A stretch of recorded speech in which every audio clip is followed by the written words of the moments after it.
That's right, guys. It's the Big Go Belt Wrestling Podcast. This is Two Chains, and we're back for another episode. We're here with fellow co-host, Mr. CillyCellus. What's going on, family? How's everybody doing? And I assume you had a good Thanksgiving. I did, man. Definitely head down to the Queen City, actually, where Raw was this past week. I just missed it by a couple of days. Didn't realize Raw was coming down, but definitely was good to be in your neck of the woods for your Carolina Panthers. Yeah, too bad it ain't a good time around that. Yeah. Another tough loss to the Raiders, but we'll be okay. You know, you live and you learn. And last year's season, I mean, who could ever ask for such a thing? So we'll bounce back, and as long as Luke Kuechly could get back on the field this week, I'll be happy. But absolutely. You know, we got a couple of things we're going to talk about this tonight, and as we move forward to TLC this Sunday, again, we're going through the whole, like, every other week is a pay-per-view, because I had no idea until I seen the commercial. Again, I was like, dang, another one. So, you know, we'll go over that. We'll go over, let's just get into it right now. But on Friday, me and Jamal, we attended the Nova Pro Paradise by the Dashboard Lights, and it's their concluding show for 2016, and it was every bit worth it. Oh, look who joined us. Is it D-Wayne? What up, D-Wayne? What's going on? Missed you, man. Hey, it's a great week. Oh, Lord. I can only read in between the lines on that one. Come on, what is it? The 10-1 record? Hey, we are 10-1, and Roman Reigns is back in the main event. Before we let you go off about your man Roman Reigns, I know you got something to say about Sasha. Again, let me just give a quick shout out to a couple of people from the Nova Pro event. Definitely both Mikes, both the two founders of Nova Pro. What a great year you guys had. This show was every bit I thought it was. A huge crowd was there, and it was just great. And not to mention some of the highlight matches, like the Donovan Dijak versus Jonathan Gresham match was insane. Dijak, I mean, I don't know. All of us, we've been promoting for this year how big of fans we are, and just to see him every time is just so refreshing. And you know, I put a lot of footage and stuff on Twitter, so you definitely can see that. But really good. It was more like a David versus Goliath match, because I never realized how short Jonathan Gresham is. But nonetheless, he held his own in the ring, and it was really, really, really, really good. We say, Cellis? I said that was awesome that you got a chance to be there and see it. I wish I could have been there with you. Crazy thing is, I just got familiar with who Jonathan Gresham was because I just seen him for the first time on ROH the week before at night, so I just decided to look him up. So it was good. It was good to see him right away. And again, like Mike, they're making some big moves on some of their bookings for the shows, and I can only imagine what's to come next year. I was a little bit bummed to not be able to see Jordan Grace, but apparently she sustained the injury. But she reached out to us after I tweeted her, and she said she will be there in February next year. Okay. So look forward to that. But replacing her was why am I drawing a blank? Well, first of all, the match was supposed to be between Brittany Blake and Jordan Grace, but Rachel Edelman, which was absolutely a great match as well too. So another fantastic women's match that was there. And the Sandwich Squad, right? So shout out to the Snack Society as well too. They really outdid themselves this time. So every time the Sandwich Squad wins, and if anybody's not familiar with them, they're rewarded with sandwiches by this Society Squad, and then they brought them, which I would think was about how long can I describe this to be? It might have been it might have been a 12-foot sub, and it was absolutely insane when they rewarded it to him. with epic proportions, and then it eventually had an epic fail, which it was knocked over on the ground, and then there was a 5-second chant ringing out through the JCC, which was crazy. Everybody was like 5 seconds, 5 seconds. So that was pretty cool. And then of course the main event was between Arik Royal and his undefeated streak versus Chris Hero. I want to hear about that one. So Chris Hero definitely came prepared. He had endless merch, number one. Right. Brutal elbows and kicks, and it was just a real grueling match. And I posted some small footage. This match alone is worth buying the DVD for this event because it was insane. Arik Royal, big ups to him because he held his own with who I would consider maybe the indie wrestler of the year, Chris Hero. Mm-hmm. And it was just a very, very solid match. And I can't emphasize enough that go to the Nova Pro website and purchase it because it's all worth it. So the two things. Let me ask you a quick question though about Arik Royal. So when we saw him, it was the September show, right? When we saw him. Yeah. And one thing I know with the match that they had to really do with him on, based on what you told me about him when you saw the first time, was to make sure he can go longevity in the ring. Did he seem like that he went in the ring for a long time? Was it a 20, 30-plus minute match? Did he seem like his conditioning was up when he did this match? Okay, so two things too. His conditioning looks much, much better, and he definitely held his own. Good. Yeah. So, that was definitely one of my criticisms at first, is that I didn't think that maybe he can put on a good solid 20, 25-minute match, maybe because of his conditioning, because at times he looked winded. Right. But very, very good. And I think that the progression from when I first seen him to now, you definitely can see that he's definitely has done a lot better with that, probably with his cardio and everything. But other than that, his movesets is better. Everything about him has been good. I like to think that he worked heel on their show before this one, but he definitely worked the face here. So it's good to see the different dynamics and for him still to get, the crowd hype. Right. And of course, it's yeah chant. Everybody screaming that one back. So that's that was always good. But excellent. I definitely somebody to keep an eye out for anybody that's not familiar with Nova Pro. Definitely keep an eye out for Arik Royal. He's going to be one of their definitely breakout stars coming in 2017. And then they had a traditional Survivor Series match that was pretty good. And what else am I forgetting? I'm looking on the website right now too, just looking at the card. It was no Beauty and the Beast this match, if I looked over it correctly. No, Cutie and Beast. They were in the traditional Survivor Series match, and Innocent Isaiah took a power driver, and I didn't see him return after that. It was brutal too. Ooh. So I didn't see him by his merch table or anything. So I'm hoping he's okay. I kind of tweeted this to make sure, but nonetheless, it was still a really good match. And Cutie and the Beast is definitely one of those crowd favorites. And I'm again, I look forward to February and their advancement in the brand and just everybody that I kind of grown to like now, just to see where things go moving forward. Absolutely. Now, did you get your $20 front row seat again? $25 the front row. So no, $20 row, which means you set the second row and then pay up to the first row. Right. There was minimum cheers stolen from the crowd, but they actually were stolen from right in front of me. So I didn't get quite the front row experience like before, but gotcha. I did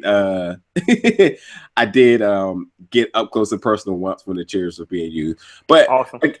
To my other point, the reason why I do not purchase $25 tickets is because one, I wait late. And the reason why I wait late is because I try to get people to come. So, if somebody want to come, I'm like, hey, I'll buy your ticket. It's only $20, So I wait to the very, very, very last minute in order to do so.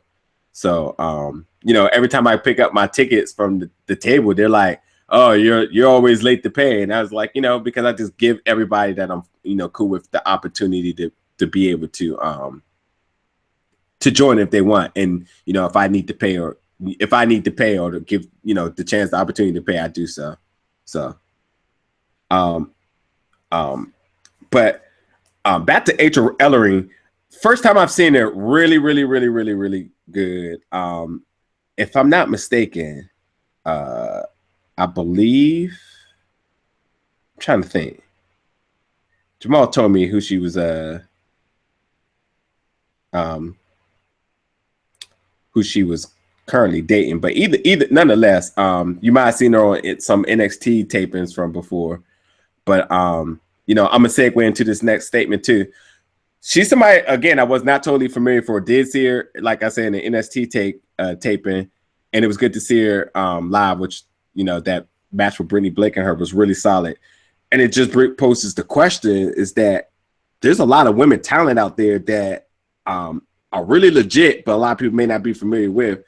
And this is absolutely calling for the platform for a lot of this time to be displayed. So not sure if you guys heard the rumors or not, but WWE is coming up with, sort of say, a women's CWC, which is going to be called the Women's Classic. And there has been some rumors of certain people to already be involved with it.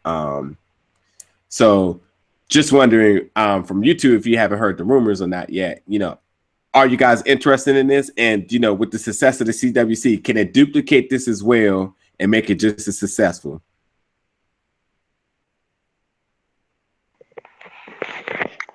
It's a good question. Am I interested? I'm interested to see who they will have in it, who they'll pluck from other promotions. While there's a lot of women talent out there, it's still interesting to see who and how many. That's the number one thing. How many? Because while we're starting to have this affinity with women's wrestling, I still don't want no botch fest. And it's kind of like the calculated risk that we're taking at times, depending on who's wrestling. But I am interested. I will see it.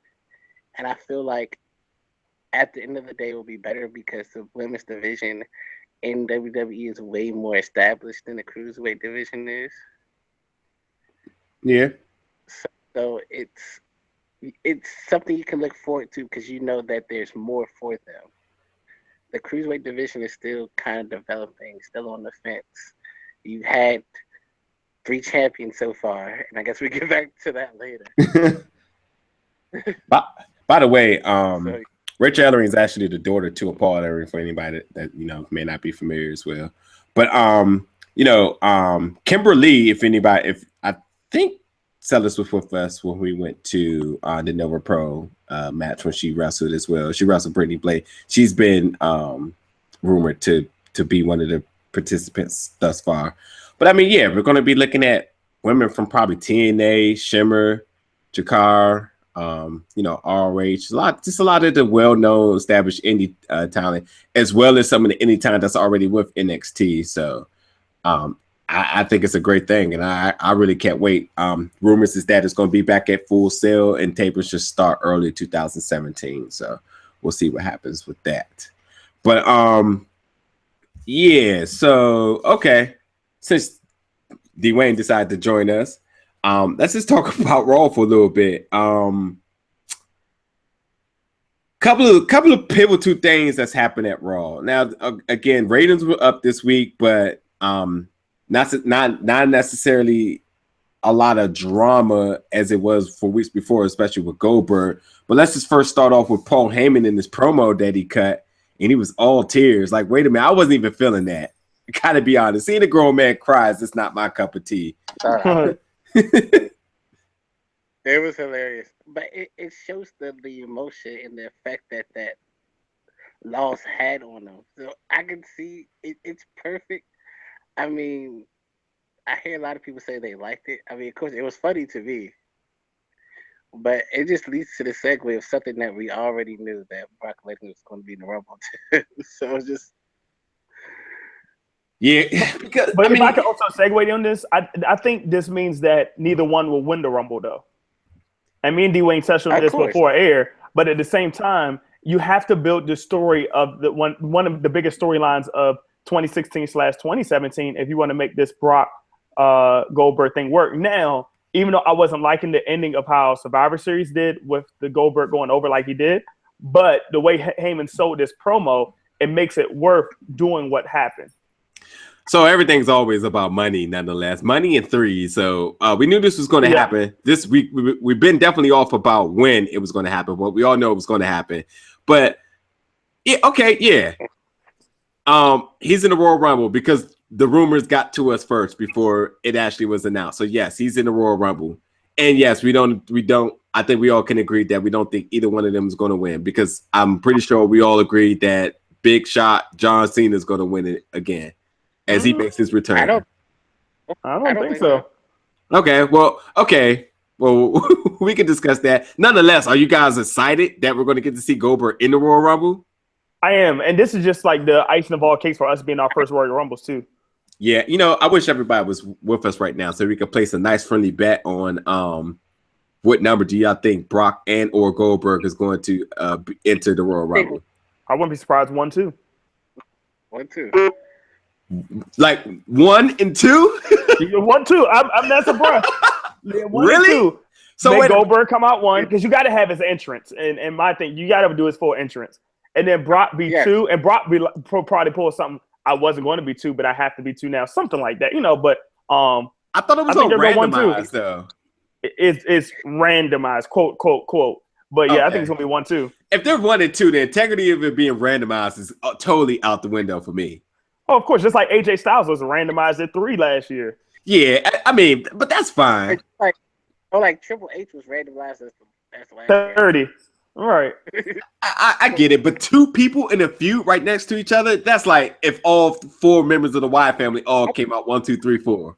You got to have them touch, but you can't have them touch to the point where one eliminates the other. You want everybody else involved and then come back to them. Because it's the best way to build new storylines and current ones is through the Royal Rumble. I think we see Goldberg around 25 or 26, and I think we see Brock around like 19, 20. I think you legitimately got to get Brock to eliminate some people. And I think, again, they have to touch, so they have to be around each other. And I think because of maybe conditioning, that you keep both of them towards the end. You definitely don't keep them in the beginning. You got a lot of other people that can carry the weight those first earlier rounds, Here's my big prediction. Goldberg 1, Brock 2, Undertaker 3, in that order. Oh. So you think the Undertaker is going to be in the match? I think so. I think that. Go ahead, D-Wayne. I wouldn't be surprised because I feel like after his last promo before Survivor Series on SmackDown, I feel like he's going to do more dates. Right. I do think he's going to do more days, but I don't think it's going to be the Royal Rumble. I think we do see him on SmackDown. I think we do see him this weekend at the TLC. And I think that he picks up a feud for AJ Styles. To be honest, I think he wrestles AJ Styles at the Royal Rumble. Yep. And look, check this out. Here's the complete booking here, okay? He beats AJ Styles to take the title to WrestleMania, right? Uh-huh. John Cena then wins the Royal Rumble. John Cena, who was endorsed by The Undertaker when he was on SmackDown in his debut, gave him, sort of the formal, like, you're accepted type of person, that John Cena wins the title, 16th title, over The Undertaker at WrestleMania. Monumental. That's tough booking, but that's too much. That's too much to fathom. Yeah. It's John Cena, so it has to happen that way. Not yet. I don't think The Undertaker's quite yet. I mean, if you do that, that means The Undertaker's not wrestling anymore. And I don't think you do that to him. Give him 2 losses like that at the end of his career. It's not John yet. Cena. Still, just not quite yet. Logical booking, but I think it won't happen. It's not. It's very good booking. I'll be interested in seeing it. Yeah. But I have a feeling that I already know who's going to win the Royal Rumble. Okay, let's have it. First of all, here's my booking. I feel like Chris Jericho's going to cost Kevin Owens the championship versus Roman Reigns. Wow. So because that is going to start a feud between those two, I feel like Roman Reigns is going to carry the title all the way to WrestleMania, and the Demon comes back at Royal Rumble, wins the Royal Rumble. We have Finn Balor versus Roman Reigns at WrestleMania. Okay. I mean, it picks up on a few, so it makes sense for me. Hey, I got a quick question about this. So, granted, we have just named arguably the top 3 entrances that take the longest in WWE history. We did. Do one of them actually never make it to the ring before the next person comes? Undertaker, if he comes at 3, it's going to take the whole time. And then when he gets in the ring, they're just going to stare at each other. And then the 4th person is going to come in. Then we have our Rumble. Hey, we had a good time at WrestleMania when we had our little list of things that probably could happen, like booking and stuff. We almost got to do this for the Rumble because I got a good chance. I got a really good feeling that like Finn Balor comes out, his whole entrance, and the next thing you know, somebody else is coming up.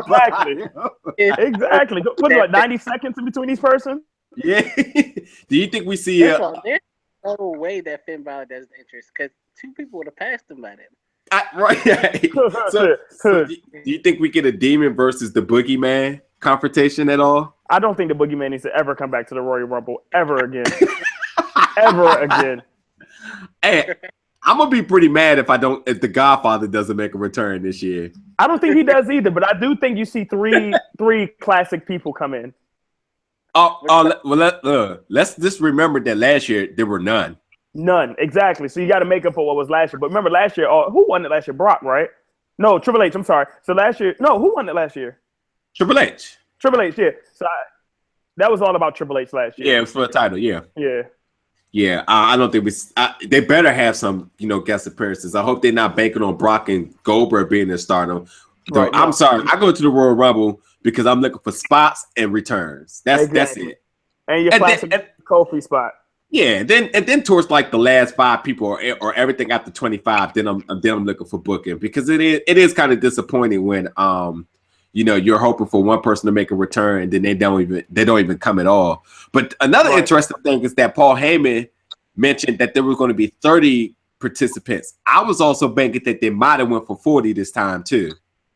I was thinking that too. 20 from SmackDown, 20 from Raw. Yeah, I was thinking that too. So I don't know. I guess that's not happening. Still do 15 and 15 and make it legit somewhat. So on Raw too, the Cruiserweight still has significant matches on the show. I think they had 3. Mm-hmm. So I guess that means that half of the Cruiserweights are. Well, that can't be true because I was gonna say maybe they're splitting the Cruiserweight division half to a Raw, half to a SmackDown, but then everybody was on stage for SmackDown. But maybe still down the line, maybe they still might. But yeah, I thought the whole thing for them to have this show was to mean that they weren't going to be on Raw anymore. But I know maybe I'm wrong about that. But I thought that was interesting to still see them. And Cedric, of course, had the rep for his hometown. But why are people losing in their hometowns all of a sudden? I don't know. I definitely want to ask D-Wayne that as we get down to Sasha in a second. But yeah, that's very interesting. I don't know. I don't know. I guess to play against the crowd. I mean, I guess the crowd got so used to people winning their hometown that if you lose in the hometown, it kind of creates a little bit of a shock. And the other thing about it as well too is this that it's almost when the announcers announce that this is this person from this hometown that you're almost really foreshadowing that they are going to lose their match. Yep. So I don't know. But okay. So the New Day versus the Club again. This is where I wish Dr. M was here. Oh yeah. Because at this point right now, I am getting pretty fed up with the New Day and them having the straps for this long. Somebody please say something good about this. And the only thing that is good about it is what you're trying to do is spotlight, and I mean this in no racist tone. You're trying to spotlight African Americans having a record holding position as a title in WWE. That's the only thing I see that's good. And by them being the longest reigning tag team champions possibly, and by them being African American, I think nobody will touch that record for a while. I mean, is it that important that they have to overcome demolition? You have to realize, I mean, I think so. Even when looking at Swann last night winning and looking at the New Day winning, they're trying to slowly but surely produce some type of evidence that black wrestlers do matter. And once again, I'm not trying to make this evident of anything racism or anything of a racist tone. But if you know a part of your viewership, a part of your kids have to look up to these wrestlers, you have to promote African Americans in a way, the same way you promote your Samoans, the same way you promote your Japanese wrestlers. And it's the same thing. All right, so let's get straight right now. This goes into the whole race and wrestling stuff. Let's look at Rich Swann's gimmick. Very similar to New Day's. Yeah. I talk about this anymore. I mean, whatever you say, though, I think Rich Swann gimmick absolutely changes now. And and 2 Chainz, you even said it off the air yesterday when he was talking that he's marketable, and he's very marketable. And even that promo that he shot up to his mom, you know, at the end, it can relate to so many people. And watch, that could be a new story that they trend for. Why did she die? You know, what is he fighting for? Where is he from? Yeah, I think it tailors back to the success of the CWC a little bit, but now you're getting a little bit more personal. So not only do you know what he represents and where he's come from, and how he's actually been spotlighted in his wrestling career, now you actually get to see a little bit of his background with his family and stuff. And I think by any American standards that anybody can relate to something such as that. And again, he's marketable, very, very, very bright charisma. And I think that the whole significance of telling us all this, some of it yet again, but some of it introducing us now, that absolutely puts that on the table. That leaves us, that leaves him the opportunity to make what he wants to make this title run, whatever he wants it to be. Because he's already solidified. He's been around the world. He's doing it for his family, his coach and all this other stuff. But now where you want to be now that you're the champion? Because now that you're saying that you want to prove that you're the best cruiserweight, which he says he believes he is, now he has to prove that. And I really do think that him versus Brian Kendrick will definitely definitely boost the morale for the purple right now. And I think it's good. I think it's going to be some good storytelling coming up.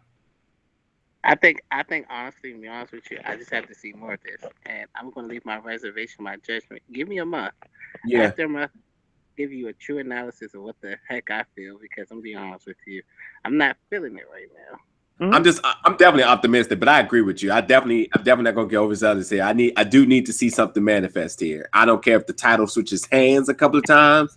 I just really want to see something legitimate being built character-wise, because that was the whole flat on your face thing from the CWC. You had all that momentum, put them on Raw, and no development.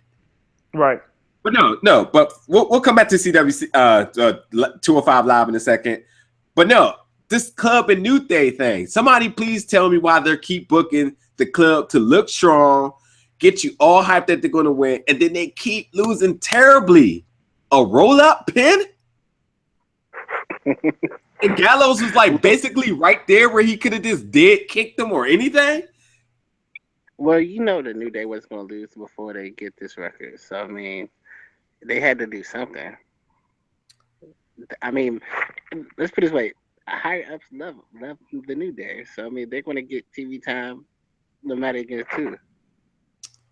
I don't know, man. I feel like I just feel like Gallows and Anderson deserve better. Like, really, I don't know, man. Very underwhelming of what WWE could have done with that whole Bullet Club, and to me, they dropped the ball on it completely. I think if you want the New Day to become these long reigning champions, that's one thing. But do it to the expense where they keep on beating the same team over and over again. You're hurting Gallows and Anderson, and you can't take them seriously. I haven't taken them serious since AJ went to SmackDown and they split them up, because it just hasn't done nothing well for them. I'm not saying that everybody has to be a champion when they come in from a major organization, but if you look at what AJ Styles is doing on SmackDown, they're booking him perfectly. Even the losses he's taken to James Ellsworth is not bad, because he's looking strong while he's doing it. But this is a shame for Gallows and Anderson. I mean, yeah, complete mockery. Complete. Here's my thing. I think that initially, when they were drafted to Raw, that the whole point of them going to Raw was to pair with Finn Balor. Now, I didn't think they wanted to pair them with Finn Balor yet, so they're trying to figure out what to do with them. They're still trying to figure out. I think eventually, I would say, give it like 6 months to a year. We're going to see this whole Balor Club thing take off. It better, but again, I need to see it happen before I can even put any type of excitement on that one. Like it and don't water it down. Please don't. Please don't. I don't know. That just left a salty taste in my mouth because this is the whole fact that like that was such a terrible loss for them to take, and I'm just tired of the New Day winning like so unimpressive to me. Like a roll-up pin is such like a heelish type of way. I don't know. Something the Miz would do, and I'd be totally fine with it, but not the New Day, man. So here's the question: do we see a New Day heel turn? At this point, I don't think you can do it unless they break up. Hold on. Because no. But yeah, go ahead, D-Wayne. Here's my thing. Because if you notice, their matches lately have been kind of heelish. Slowly but surely. The way they win matches lately have been heelish. So that's why I asked, do we see a heel turn? Because I think that once you go to a heel turn, that's when you start seeing them possibly break up. I think one person will have to go heel in order to do that. And to me, the best person to go heel on the group is Big E. And I think he will be the person that they will solidify himself to be the marketable man. I'm going to use the word 2 Chainz has said multiple times. He'll be the marketable man where he goes heel first while Kofi and Xavier Woods try to remain face. But then that skyrockets Big E to maybe be a Universal Champion. Because I think Big E could do that on his own as a heel. And bring back that old favorite gimmick that you like, D-Wayne, that 5 count. If you bring back that 5 count, I would be epic for that as a heel moment. I do agree with D-Wayne. They have been using heel tactics to win. I think that slowly but surely shows a sign that it could be looming. But I do think, and this is a reach too, that they will have to eventually go full-blown heel before Cesaro and Sheamus can actually function together and maybe actually go over to take the titles away from them. That's the new Team Hell No, in my opinion. You think? Sheamus and Cesaro doing? Oh, it's definitely like the new Team Hell No. It's like these guys hated each other. Why'd you put these guys together? But this might skyrocket better. Sheamus doesn't need it, but Sheamus can probably bring Cesaro over to give him that charismatic stuff that he needs to make Cesaro, once again, an individual on his own, like it did for Daniel Bryan. But think about this. When Daniel Bryan teamed with Kane, that kind of skyrocketed Daniel Bryan because you saw more personality come out where fans liked them more. I agree. No, I forgot. We did discuss that before, and I do agree for sure. Team, but that's I mean, while we want to be Team Hell No, I mean, to me, Team Hell No was epic. Like, they made me laugh. But who would have thought about that with Kane and Daniel Bryan, though? No one. I thought it was a recipe for disaster at first. I was not even lying. And it ended up being one of the greatest gimmicks. I thought it was cut too short, but maybe sometimes if you cut something too short, it may be better in the long run, and it was for Daniel Bryan. Actually, how did that actually resolve? I forgot how it resolved too. I remember when they took off the guy who was their counselor. I know he came in a couple of times, and then he went away. And after he went away, that was kind of like the gimmick had shredded. Yeah, you're right. But no, I do agree. I don't know, man. This bottom line is right now I'm just not feeling the New Day much. And not to mention too, them putting Booty-O's on the announced team is also considered kind of heelish. Not because I think so, but because of other people think so. And I hear by reactions in Twitter comments that people's like, "Oh, that's such a like a bad guy move," or trying to think of some really words to use right here. But yeah, I feel people like stuff like that. They still don't agree that they should have did such stuff. While we're touching on Raw, I just want to add 2 back on Sheamus and Cesaro. I think having 2 backstage segments was a very classic move by Raw, which I really love. And to me, those are the best 2 segments of the night outside of the Kevin Owens Roman Reigns match. I think it was just very great to have a Seth Rollins Chris Jericho backstage brawl, and then to have that in the bar scene that you saw with Sheamus and Cesaro. I thought that was great. It was classic WWE stuff. It's what we grew up on. I agree, and you know the big reasons why I like the Attitude Era is because it's that, and because of I'm also a big fan of, you know, you have confrontation with somebody. Just don't wait till the last 5 minutes of Raw to see that person. Absolutely. Make it happen then. So yeah, two big things why I like the Attitude Eras, and yes, that I noticed that as well, and I was really pretty high on that too. And they went full Guinness, had people drinking on WWE TV PG, which was great. Oh yeah, I can't wait to talk about SmackDown in a second. Talking about going non-PG. Oh yeah. D-Wayne, Kevin Owens, and Y2J. I love them, but I always say, Y2J overshadows Kevin Owens to me, and I figure now is the point where, you know, so you start creeping onto WrestleMania season, and people start needing matches for WrestleMania season coming up. So I mean, like I said, I won't be surprised if Jericho eventually costs Kevin Owens the title. And I think that's the way to go. So, like all best friends, everybody has a little falling out. And Chris Jericho has been owning this whole segment. Yes. So, I'm just wondering, to go completely against what D-Wayne is saying, because I like it, but I just don't think not yet. What do Chris Jericho actually does make up? They're best friends. They make up after that to help him go over to win, to Kevin Owens to remain the champion. The makeup session. Then they get a long bro hug afterwards or something like that. Wonder if that's what's going to happen instead of the complete costing him the title. And then we still get the same stuff, them bickering back and forth every week. I mean, eventually, it's going to end one way or another. And I think it has to end in Chris Jericho costing him the title. To who? It could be anybody. But I think that's the perfect way to end it. Nonetheless, I need Chris Jericho to have one legit title run. Not sure when.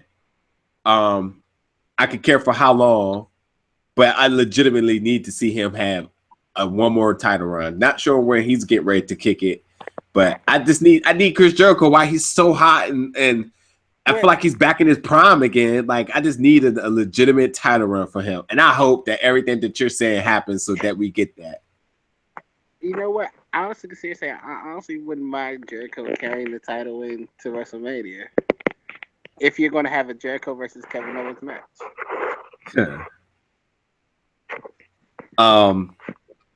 So speaking of losses in their hometown, we got Sasha Banks versus Charlotte again.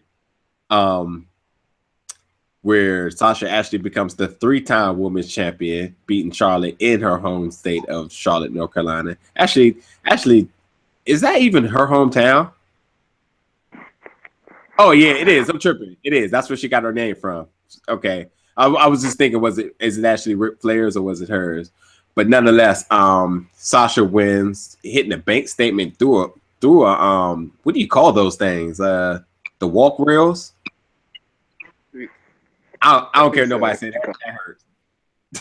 People don't bend like that. But Ric Flair to come out to endorse Sasha after the match was a good thing. Ric Flair also renewed his contract with WWE, so we should be seeing more of him soon. But D-Wayne, let's make this a little different about this discussion. Now, granted, anytime Sasha is anywhere near ring, the internet goes crazy, and it's Team Sasha just comes out of the cut, and they're like, "Oh, she's the best. It's the best match ever." Blah blah blah. Even though Charlotte is legitimately the one who's carried all the matches and the feud, being spectacular heel and just a great wrestler overall. Let's just be honest now. This match, was it good? Let's just start there. I thought it was a decent match. It definitely wasn't their best match. I thought it was a decent match. I thought purpose. Because I mean, you've seen lately, it's just the belt's been going back and forth between both of them. I mean, both of them have them for like what? One will have it for a month. Charlotte will have it for a month and a half. Sasha will have it for a month. Charlotte will have it for another month. So I think, like I said, I think they're gearing up for WrestleMania season right now. Sellers, get in there because you know you're the advocate of the back and forth flippy flopping of the titles. I mean, again, do you still feel like this is a good thing for them, or are we ready to see a new feud manifest now? Because I mean, Bayley is right there. Not sure not sure when, but I think we all can agree that a heel Sasha versus Bayley is going to be best for business, right? I think we got some technicalities going on there. Okay, D-Wayne. So we're going back with you with that. I thought that's where they were going all this time. I thought that. I mean, I said that. I said this a few times. Your money match as far as women's division, it might not be your most technically sound match, but your money match is going to be Sasha versus Bayley. And considering that the Hall of Fame opens this weekend of WrestleMania, I feel like they're going to have that money match. You said it last year WrestleMania that no matter what, that's ultimately going to be your match for WrestleMania this coming year. So, I think it's definitely stirring in the pot. I mean, I guess we was all kind of at one point booking that they was going to have the four horse women match, which probably I don't know if that's even a possibility at this point. But nonetheless, Sasha and Bayley put on arguably one of the best women's matches of all time at NXT TakeOver. So yeah, to be able to stage that again on a bigger stage has endless potential. But it just, my only reserve from it is I just don't like. I don't know how I feel about Charlotte being out of the title picture right now, considering she's been so good and so deserving as well. Mm-hmm. And the thing is, Charlotte has impressed me probably most of anybody because I didn't expect her to embrace this character like she has. What would you? I mean, obviously they say she's the queen, but what would you actually define her character as? If you were just looking at it as just a woman, what would you actually categorize her character? It's tough. I mean, she's not the queen. She's more. I'm trying to figure it out. And I hate to say this, I feel like she's more of a boss than Sasha Banks, and I'm a huge Sasha Banks fan. Mm-hmm. Charlotte is more of a boss. Mm-hmm. That's all. That's all I wanted you to fall for. To go back and answer some of my own questions, I do not think this is one of their best matches. We didn't see anything new. The moonsault off the announce table was great, but I mean she's done it in way more trickier spots. Michael Cole is trash. I'm just tired of him calling stuff. And get down from there, like just let's stop, But yeah, I'm sorry, I'm just not on Sasha's bandwagon, and I'm ready for her to drop the titles again. It could be to Dana Brooke for all I care, but Sasha, I'm just not for it. I think she just looks as good as the matches because of Charlotte. Just the same reason I'm starting to feel that American Alpha matches only look just as good is because of the revival. But I don't know. That's just my 2 cents. Go ahead. I'm for it. I feel like I said, it's just a lot of back and forth, and it's kind of like everybody's been wanting this Sasha. The thing is, when Sasha has a title, I feel like, okay, well, she's still missing a little bit of character development. Oh, she's been the same since day one. Oh, see, you're actually coming off your cloud now, man, because you was so Team Sasha, nobody could tell you anything. Look at you ripping her apart now. You know what I'm saying? Like, I still, that's still my girl, but let's be real. Like, she's missing a little bit of character development. I feel like she could have took this gimmick to the next level, and I don't want to blame her, You know what I'm saying? I blame creative a little bit. I blame these back and forth title reigns. I mean, it's a lot of stuff that goes into it. So, I mean, I think this time she's going to have it up until WrestleMania. And I think this now's the time you work on her character. Yeah. I mean, but you're cool with Roman Reigns being the same. And maybe slowly but surely does make her his heel turn. But yeah, no. Hopefully, if this is what this title run is about, is a gimmick, or not a gimmick change, but just more of a character change, sort of say, I'm all for it. And yes, you're right. Charlotte has been more of the boss than Sasha. Charlotte actually reminds me of a boss, to be honest, like that annoying person who just got always something to say, micromanaging, blah blah, get on your nerves, but you have to hate to love them, because you know that's what gets the job done. They get the check signed. But yeah, I'm going to answer a question really quick, and I think this is definitely worth discussing. Okay, so we're gonna get to 205 Live now. So 205 made their debut, which is going to be considered the cruiserweight class, the cruiserweights show, which comes on the WWE Network at 10 o'clock. And I've been saying, and I'm gonna continue to say it until somebody says, "Hey, man, you were right." That I already said that this show was going to replace Superstars, and that the cruiserweights were going to tour with SmackDown. Which legitimately now, when you go see a SmackDown show, you do get 3 hours of wrestling. Maybe some dark match before SmackDown goes on air, but you did legitimately get 3 hours all the way until 11 now. With that being said, first off, I just got to say a couple of people that I'm definitely excited for to see, maybe on a week-to-week basis. Well, I kind of thought this out until I actually thought about that there was only 3 matches each episode. But of course, I'm excited to see Cedric Alexander, Lindsay Donato, Jack Gallagher, who had a great match. I think a lot of people are going to pick up on him, and I think that he's also a superstar that fans are going to start being in favor of. He did get a good reaction from him, so that's good. Mustafa Ali has always been pretty high on him, and Graham Metalik, which was the only person in the entire lineup to get sort of say, how do I want to say this? But it was like the luchador. I forget what they said, but he got added dialogue to his introduction. Besides Brian Kendrick of having the title, which makes me think that they're also really big on Graham Metalik. But yeah, I'm excited for it because we've been saying for months that CWC fell flat because there was no character development. Hopefully, this gives the opportunity to do so.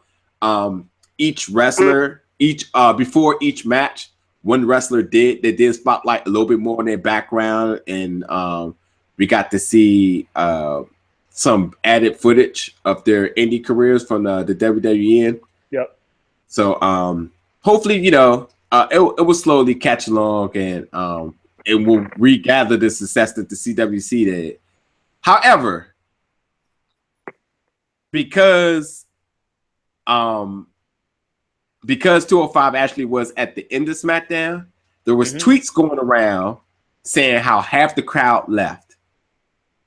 So I'm sure they're going to experiment in a couple more cities. But as the question I was asked on Twitter just now is, if it continues to empty out half the crowd, do we start seeing 205 Live before SmackDown? Now, granted, that still makes SmackDown live, but that would make 205 not. Let me ask this question too, James. Just think about that. All right, what city were they in yesterday? Charlotte. Oh no! Charlotte. That's right. No. For SmackDown, forget. For SmackDown. So here's my thing on that. The reason why I think a lot of people left, because when you think about 10 o'clock and your show is going off, especially on the East Coast, kids need to get home. It's a school night.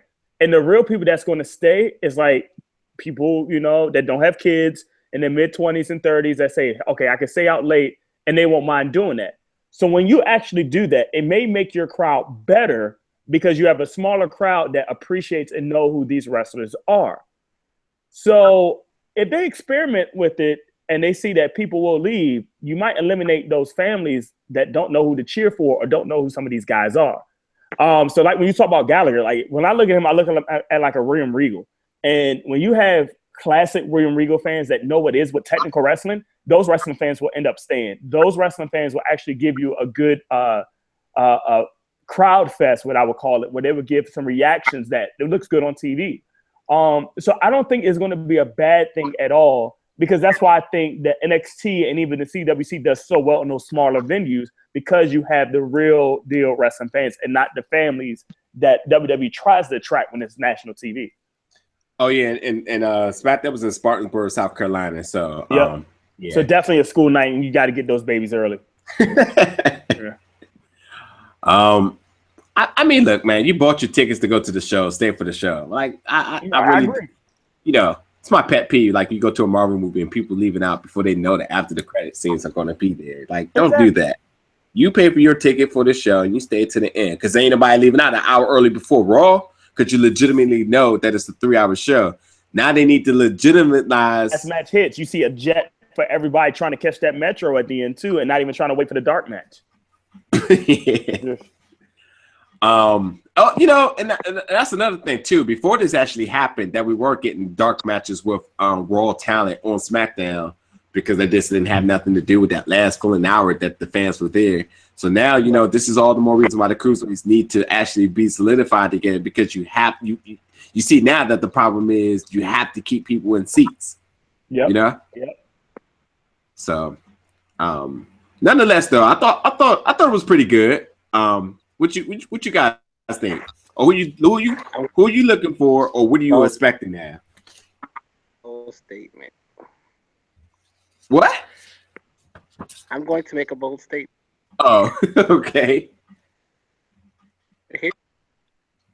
The cruiserweight division, to me, is nothing but a waiting in the wings for Cedric Alexander. It's his division to lose. And that's my bold statement. Well, let me add on to that statement. I agree with that statement that it's his division to lose. But my ultimate goal for 205 is, I think 205 will take the place of the CWC or the Cruiserweight division being on Raw. They will get eliminated off Raw, and they'll be their only weekly episodic episode that will be like NXT, and I think they will actually move it to Thursdays. So 2 Chainz, you made a great point that if they're experimenting, they see a lot of people leaving, they might record that before SmackDown, like at 7 o'clock if it's on the Eastern time, and let that be pre-recorded that they would show on Thursday, kind of like they did with Superstars back in the day. And I think it would be the weekly episode that they would show on Thursday. So that way you have your Monday Raw on TV, Tuesday SmackDown, Wednesday NXT, and Thursday will be your CWC. Yeah, maybe. I mean, again, like we said earlier, we're going to be having the women's classic coming up. So we'll get the solid 3 days, and I think that's all the more reason why this is on Tuesday too, because of that. Right. Okay, so did we get all that covered? Raw, SmackDown, no SmackDown. We're going to talk about SmackDown in conjunction with TLC right now, but and then the preview with TLC. Yep. Yeah, I'm trying to think. Was there anything with the 205 Live that I was thinking about? Oh yeah, simple question. Rich Swann winning, was that a good move or a bad move? Definitely a good move. Don't know how long it's going to last. Who takes it from him? Definitely bad move. Who you think takes it from him? I think I feel like you're switching titles, flipping titles on people just because right now. Like, keep it on one person for right now and develop them. If they was going to do that, Kendrick should have been the one to keep it, but I wouldn't be surprised if Kendrick gets it back within 2 months. Rich Swann has to chase. But you had to put a power move for it being NXT 205. You had to do a good match. You had to have something to bring people back. And just like I said, just the reaction that he had at the end, was good. So I think it will be okay that he did win. I just don't think it'll be a long time that he'll keep it or hold it. We'll see though.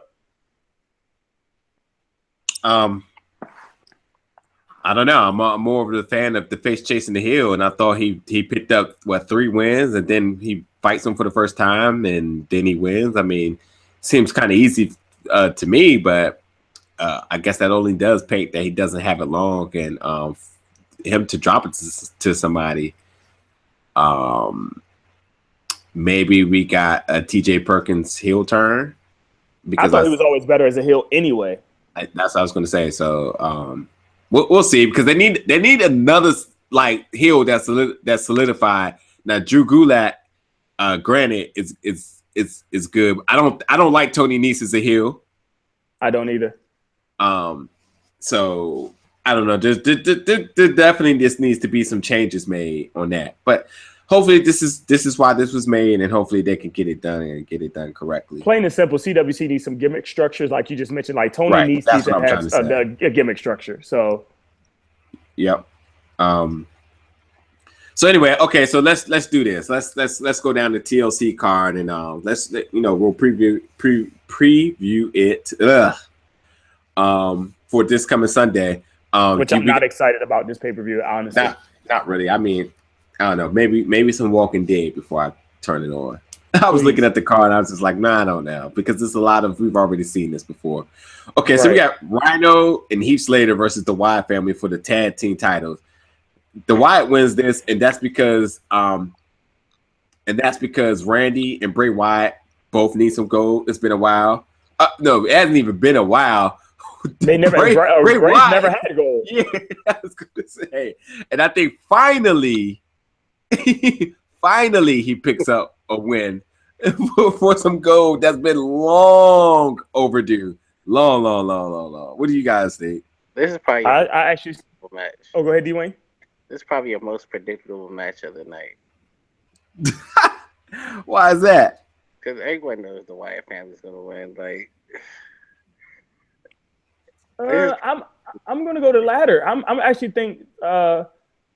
thinking Rhino and Heath Slater may retain off some fluky disqualification that's going to be a continued thing between Luke Harper and Randy Orton that we may be a little bit worried about. They tried to touch on it a little bit, and it seemed like they was over it. But then again, it may come back where this might actually become Luke Harper to be on his own and be a face.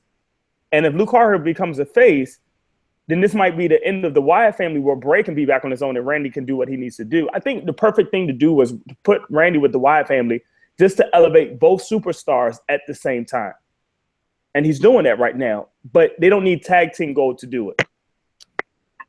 Like somebody said, it might have been Dr. M. Luke Harper is underrated, and I think it's a chance. I think this is a chance to definitely give him a little bit more of the much needed spotlight. And if it's either to go face or heel or just a solo run in his own, I think there is an opportunity for it to happen. But just not just yet. Not on this pay-per-view. I like to see them win the gold but lose it because of this of what we're discussing somewhere down the line for him to actually cause Randy to lose the title. Absolutely. But then we got this match that's I think already happened before, so nobody really cares about it. Nor do I even understand why this even considered a chairs match. But Kalisto versus Baron Corbin pre-show. Pre-show. Kalisto's the pre-show king, so of course, right? Pre-show. That's it. That's all I want to say about it. Pre-show. Next. So really, because Baron Corbin has really grown on me, but pre-show. Baron Corbin loses. I mean, how bad could this be? He has like one of the best entrances in all of WWE, but it's terrible. Terrible. Agreed.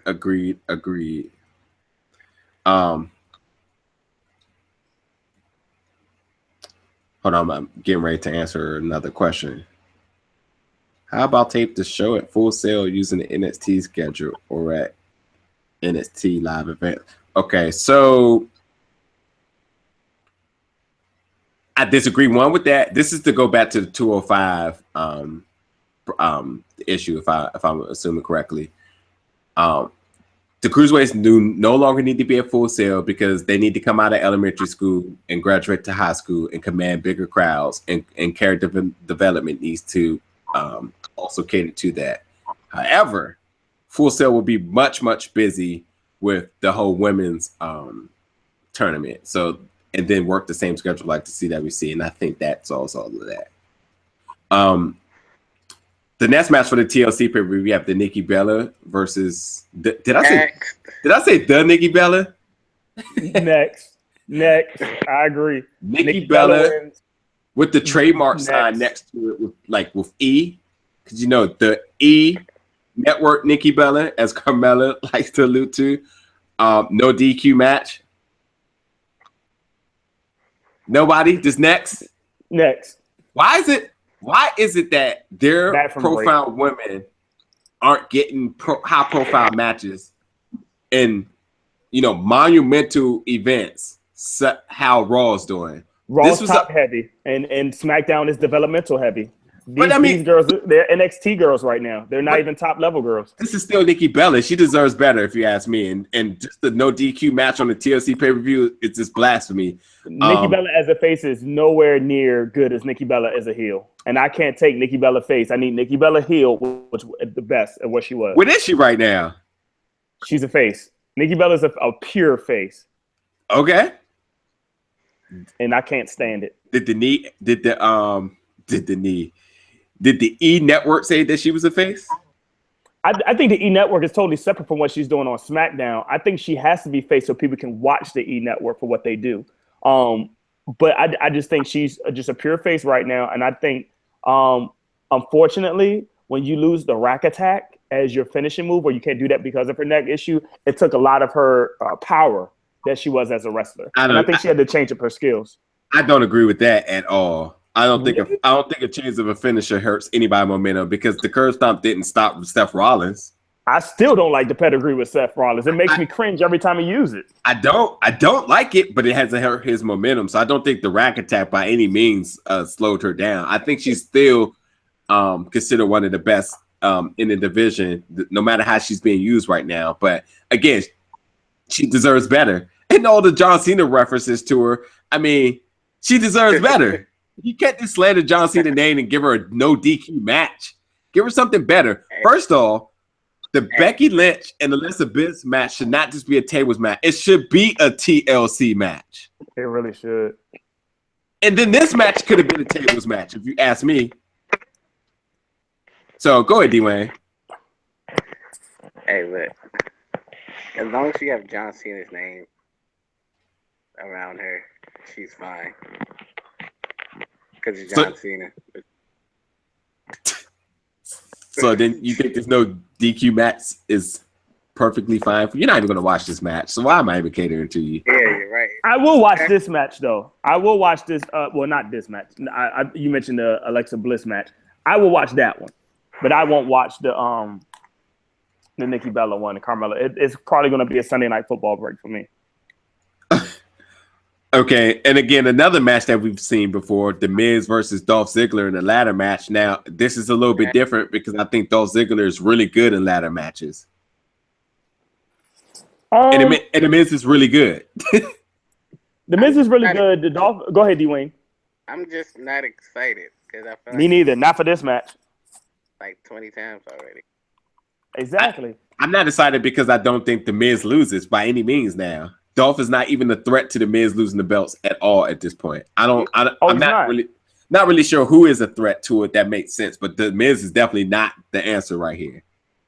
Miz retains. No, Miz retains easily, but it will be a good match. It may actually be the match of the night, but Miz retains. By the way, on that last Nikki Bella versus Carmella match, Nikki wins because E Network. Yeah. Carmella's just not ready yet on her own. Carmella can talk, but she can't back up the talk yet.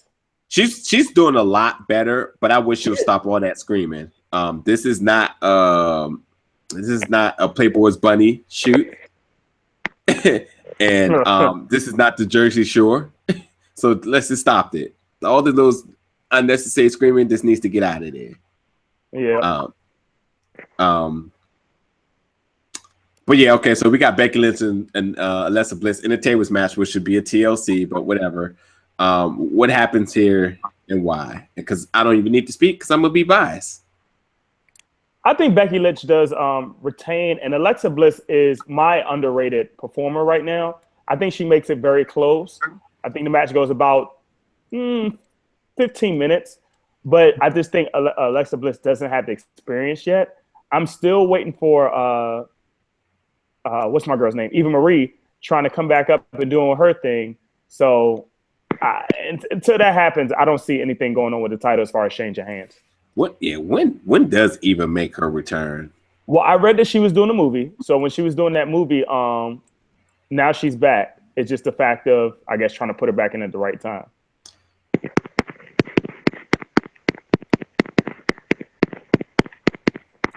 I'm not gonna say something. I'm just gonna let that rock for a little bit. Somebody's happy texting or typing.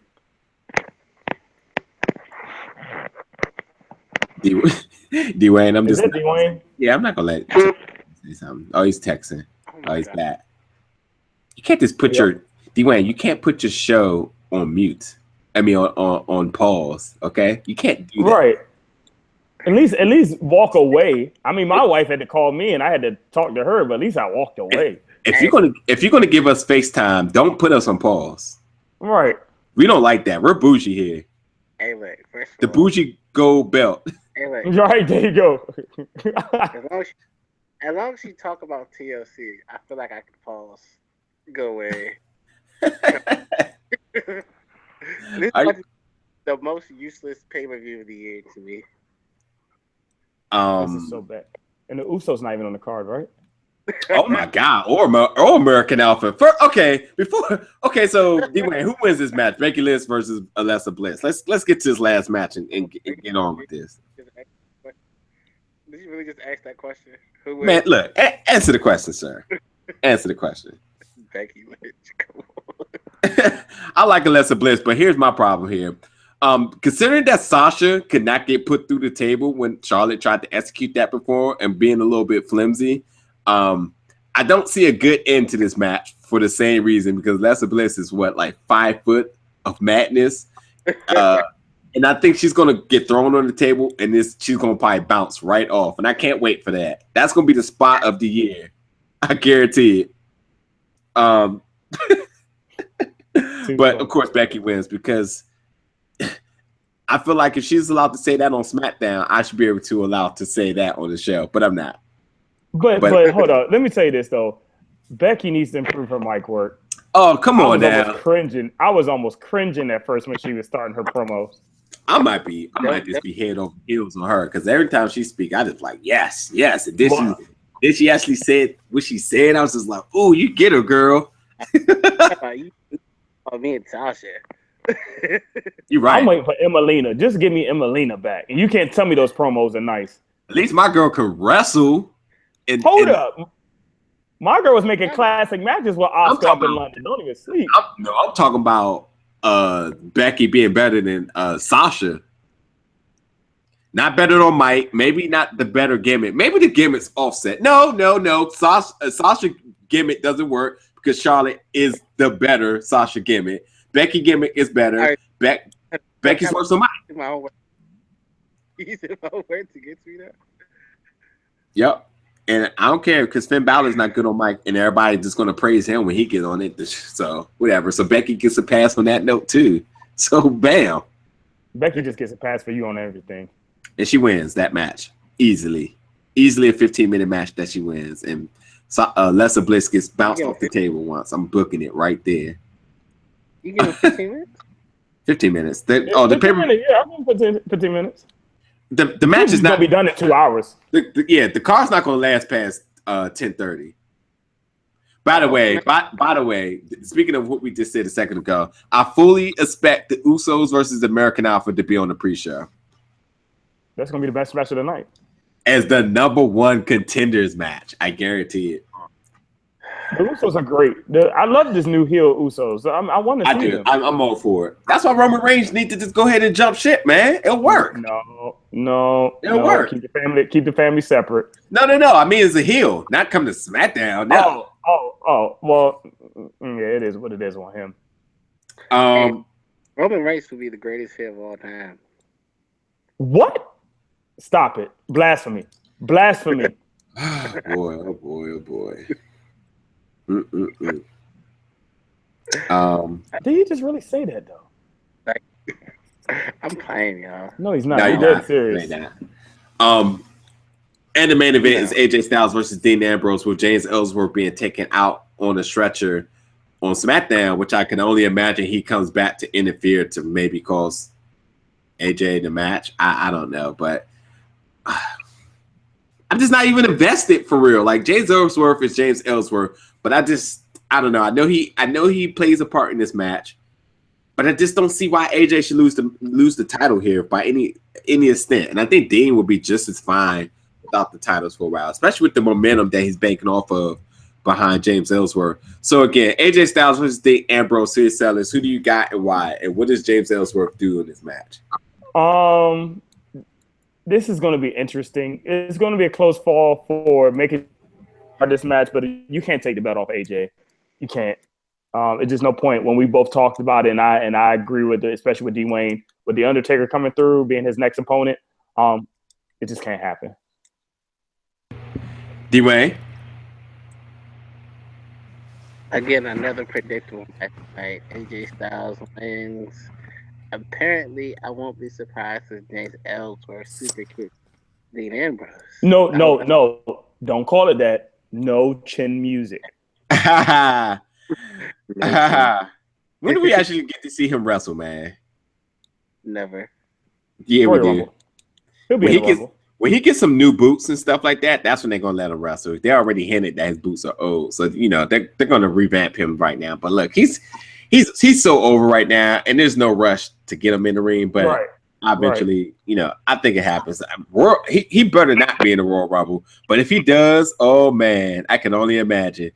Yes, he's going to get a pop, a huge pop. He's in the Royal Rumble. He will be. But can you imagine Royal Rumble? What? Can you imagine him winning the Royal Rumble? No, way. Absolutely Blasphemy. not. Absolutely not. At this point, it would be like saying, could you imagine the Cleveland Browns winning the Super Bowl? Man, the Cleveland Browns are better than the 49ers. I'm telling you. Somebody has a win in their column. Somebody doesn't. You better keep positive, sir. Oh man, this is not a good season. Go ahead. So anyway, if you're not even hyped about the TLC, before we close the show for the night, don't forget that ROH is having their final battle pay-per-view, which is going to be on the 2nd. And there's some good highlighted matches that I think we could be excited for. You do got Adam Cole versus Kyle O'Reilly, the Young Bucks. He's still the champion, right? Yeah. And you have the Young Bucks versus the Briscoes also for the championship as well. Match. What'd you say? Yeah, that's gonna be a good match. Absolutely. I mean, everybody likes the Briscoes, and everybody really does like the Young Bucks. But that'd be a good match, and they worked a lot of matches in the past together. So I expect that to be fun. What's Jay Lethal doing in the match? I thought you would never ask. Jay Lethal wrestles who makes their always debut, Mr. Cody Rhodes. Really? Oh yeah. Cody announced this. I think this might have been his first signing since he went independent. About this match. Now, granted, I thought this match was going to happen at the end of December. So, I kind of had reserves on wanting to get out to do it because I thought it was going to be near New Year's. I was like, this is going to be a little bit too much. So it is kind of it did just kind of sneak up on me. It was going to happen this week. But if I would have known Jay Lethal versus Cody Rhodes is worth the trip to Brooklyn all day, every day. I would have went too for this weekend. No.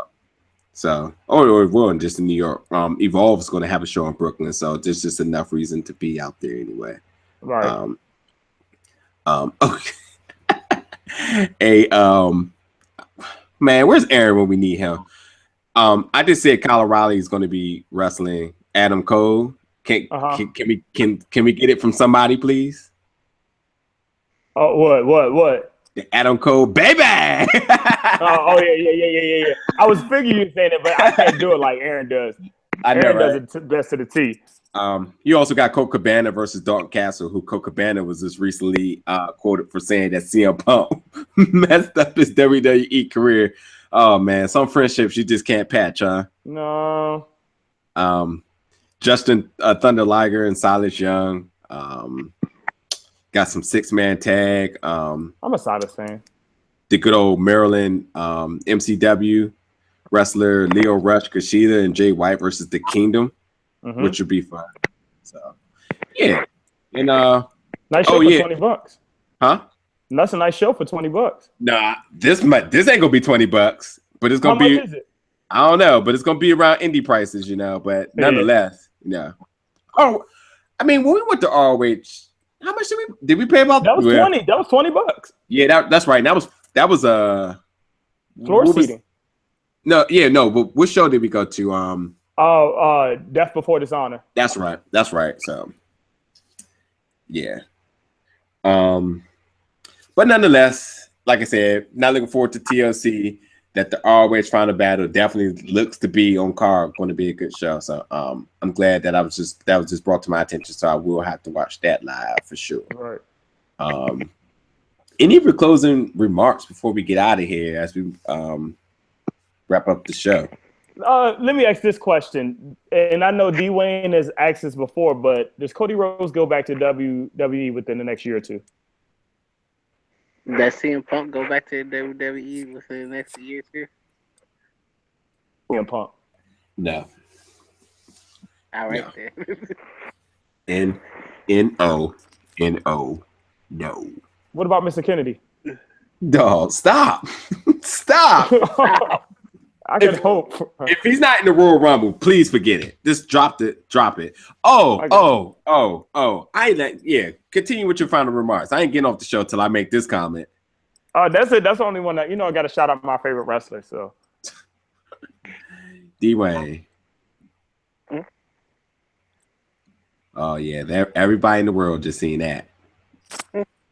Everybody, yeah, you looking cross-eyed. Everybody. What is wrong with this man? He's distracted. He is heavily distracted right now, and I know why. We're gonna have a new opening on the show soon. His face. Yeah, we're gonna trade D-Wayne for somebody else. We had a lot of good guests and fans come on the show, so we might be ushering off D-Wayne sooner or later. He gave us the FaceTime pause earlier. Stop being distracted, D-Wayne. That's all I got to say. Stop being distracted. You know what I'm talking about. Hey, my commentary on this podcast is epic. Yes. It's epically distractable. Yes, people do like your foolishness, D-Wayne. That there's just no hiding that. Talks about Miss Kennedy and Cody Rhodes should not be on the podcast anymore. Two greatest wrestlers that never had a WWE title. I can say this though, Cody Rhodes, arguably, if he had a legitimate full year in the Indies, on the indie streams right now, he could arguably be considered the independent wrestler of the year. Right now, I'm still giving it to oh my god, why am I drawing a blank? To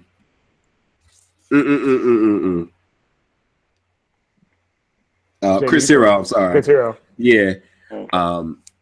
Cody Rhodes is putting on the grand tour in the indie scenes, and I think next year we're going to see a lot more people follow this gimmick. I think we're going to see a lot more indie talent end up on NXT, but nonetheless, those are maybe two successful career paths that I think people are going to use. So you definitely got to give Cody Rhodes his props for that, and making on himself, no matter if he's just Cody or Cody Rhodes, but he's doing the thing. So again, I'll be looking at that match on ROH just to see he'll put on another clinic. Absolutely. Wish I could see it live. I really do. I'm glad I was able to see him live, though. That was the highlight of my wrestling career, wrestling tour this year. Yep. You won a lot of indie shows this year. If you think about it, man, your 2016 was awesome. Yeah, I'm gonna do better though. I mean, look, man, I'm a fan. I want to get out, meet more people. I love the fans. I love interacting. I mean, everybody has a 9-to-5, but to have a little hobby like this is definitely absolutely. So I'll be out there for sure. And I'm gonna drag D-Wayne if I got to by his ball head. There you go. There you go. Two live bald head crew right there. Yeah. So before we go, of course, we've already said that we were going to go to the Royal Rumble in 2017 in San Antonio, and Triple H now announced that there will be the NXT Takeover San Antonio this year. So I texted you guys because I'm gonna put y'all on blast and say that you didn't want to go, and I quote CillyCellus said because there's nobody there I want to see. Exactly. I would say that I'm going to mark out this time in the show, and I'm gonna make sure that people come for you on that because I don't know. Unless Shinsuke Nakamura fell off the side of the earth, I don't understand how you can say that there's nobody that you're going to see. Seen him. I need somebody to move. What? But okay, but off the track record right now, that NXT takeovers have always been better than WWE shows this year. Now, granted, the Royal Rumble is a gimmick match, so you're not gonna you can't really put that against anything. But for a 2.5 hour show, for whatever money you want to spend, and resale tickets aren't even expensive as well, even if you want to go at the last minute, because we had success in NXT Takeover Brooklyn, changing our seats an hour before. Okay, you want to know my real reason why I don't want to go? I don't want to get hungry again like we did last time in Dallas. Okay, that's because of that rinky-dink arena we went to. We didn't have that Coliseum this time. We didn't have that problem in Brooklyn. There was plenty of food inside of the Barclays. So, one, you just prepare better before you go, and don't bank on getting just cookies and water inside the joint. Oh my God, that was terrible. Yeah, I was hungry as I don't know what too. Nonetheless, that was still one of the best pay-per-views that I watched live ever. Okay, tickets go on sale Friday, right? Yes, tomorrow pre-sale. And I just think that a collaborative effort for everybody to put in some little $20 again. Doesn't matter. Right? $20? Yeah, $20. Look, this is the argument too. It was like, well, we get there, we go to the show. We still got time to roam the city because we're going to get out at 11 and we're still 10 minutes away from Riverwalk. So walk to Riverwalk and do what we do. Okay. We will talk tomorrow morning, 2 Chainz, when we get that pre-sale. Yeah. You already know. Go ahead, D-Wayne. Let me hear some foolishness. I would consider it, but I mean, I think alcohol is more important to me. You can get that at the arena. and Jamal just texted me and said that the AT&T Center is great. Now, he's been to San Antonio, so we've already talked a little bit about things to do, as well as Dave, when we had him on the show, told him as well. So all we got to do is just prepare, and after we're done, because I'm an adult, so I can stay out all late. I don't know if D-Wayne got bedtime at 12 o'clock and got to get that. He does have bedtime at 12 o'clock. Okay. Look at him now. He's almost half asleep now. I'm not going to be near a takeover and not go. And not to mention, at this point, who in the world they're going to book to face Oscar at this match? I expect somebody good to make an appearance there. So, again, Samoa Joe, Nakamura again, Bobby Roode, Ty Dillinger will be there. DIY of maybe their first title defense. And I'm trying to figure out why you said there's nobody you want to see. I'm not convincing you to go to Roadblock here or TLC. I'm not. It's NXT. I know. It's NXT. So. 2 Chainz, we'll talk in the morning. Because you already know we got our what time did pre-sale? 10 o'clock, right? Yeah, and it's not. 2 Chainz is gonna call me. He's gonna be like, "Sellers, I got this," and I'm gonna have to give in. I don't know. It's not gonna be an issue, man. It's gonna be a quick pickup, and that's it. We'll be on the way. So anyway, because I feel like I greatly convinced you now. So I'm about to get off so I can play some Final Fantasy after it took 5 hours to download, which is so annoying. You got it today? Yeah, yesterday, but I was watching TV and all that stuff, so I didn't get a chance. So see if I can. D-Wayne, you got to go to East Starland. I'm telling you, D-Wayne, you got to go. Why? You just got to go. All your retro gaming needs in one place, buddy. It's video game heaven. Okay. Shout out to East Starland. What is that? Fairfax. What is that? What would you call that town? Chantilly. Chantilly, Virginia. Yep. Yeah. Oh, you got to go. It's a hole in the wall, literally, though. But yeah. CillyCellus, there is a tweet coming right at you right now. Uh-oh. Again, so before we get off the air, again, shout out to everybody who's in the building for Nova Pro this weekend. It was a great time, great atmosphere. Shout out to the mics. Shout out to Papa. Shout out to a Twitter friend, Sean, who I've finally got to meet.